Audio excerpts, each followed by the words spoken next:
Welcome to Scale Model Workshop and the third part of my review of Eduard's new 48 scale Hawker Tempest Mark V. The second part of this review covered the wing assembly. The assembly of the wing, rudder, horizontal stabilizers, and elevators pretty much follows conventional engineering, so you'll want to jig things up so everything's in alignment.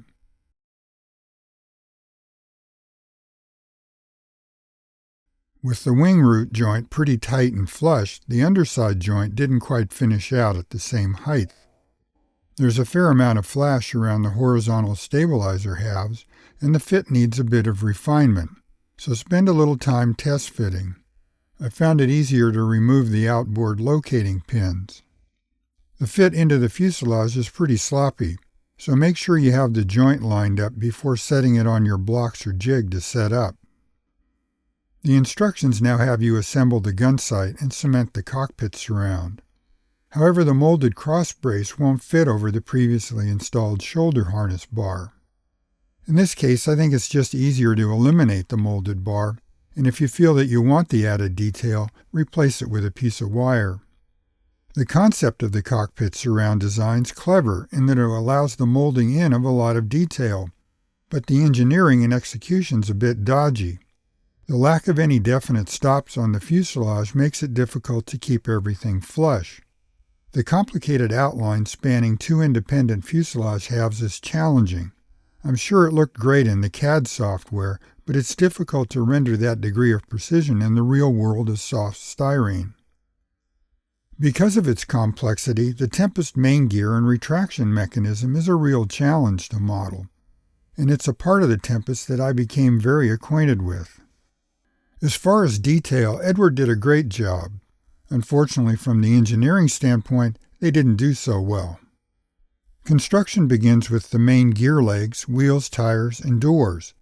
Assembly here is all pretty straightforward, although for some reason the wheels don't seem to have a definite seat into the tire, but the results are quite nice. The problem comes when fitting the legs into the wheel wells. The fit's extremely sloppy and provides virtually no guidance, so you're pretty much on your own. It was a little hard to believe that Eduard could have been so cavalier and negligent. After thinking about it, I decided to experiment and see if I had missed something, as well as check Eduard's geometry. I thought if I assembled the retraction mechanism first, sort of working backwards towards the strut, I could at least get some guidance for the outboard angulation.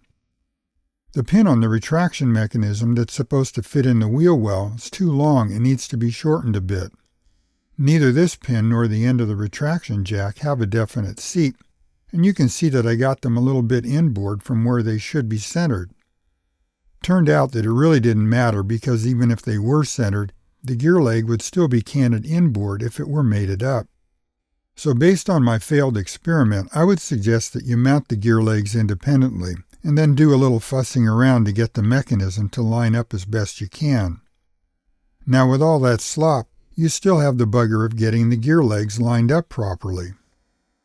Most devotees of the Tempest treat the Bentley drawings as gospel, and for the most part I'd agree.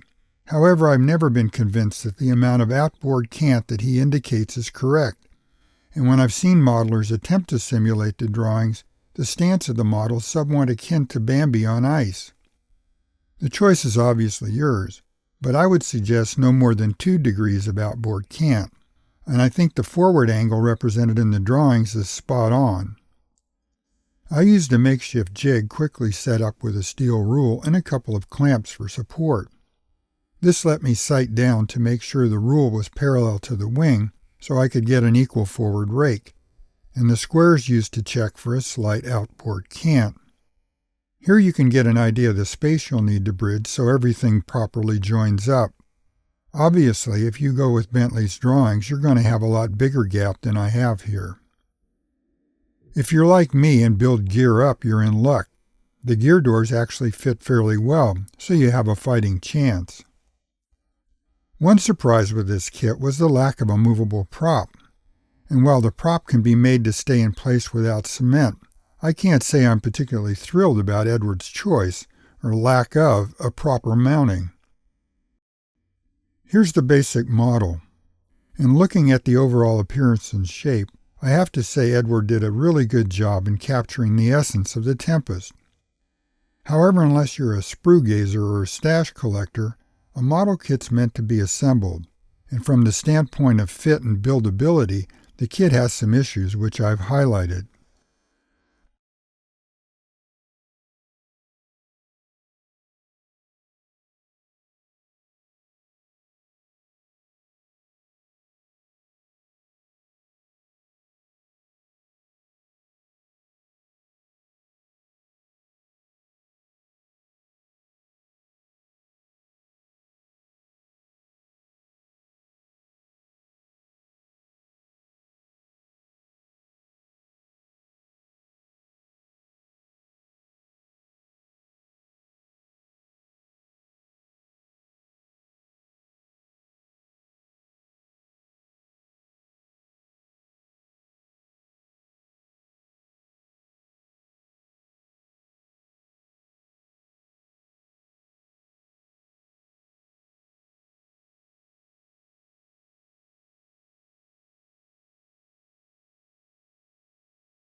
Two important things that are missing from this kit are the drop tanks and the circular dust filter, both of which are very characteristic to the Tempest, especially the drop tanks. Due to the Tempest's extremely short range, the tanks are pretty much an essential. Hopefully both these details will make it into the Series 2 release.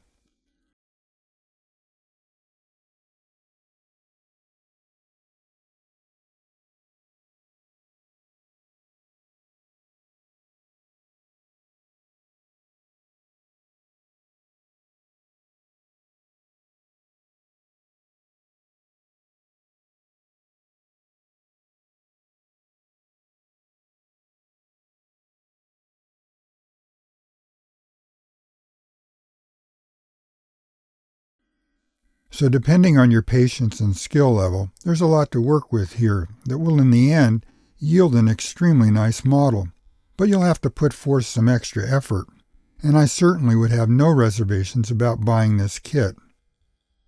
I hope this review's proved helpful, and I'll be adding some additional thoughts on this model and associated issues in a new segment that I'm calling Scale Model Workshop After Hours.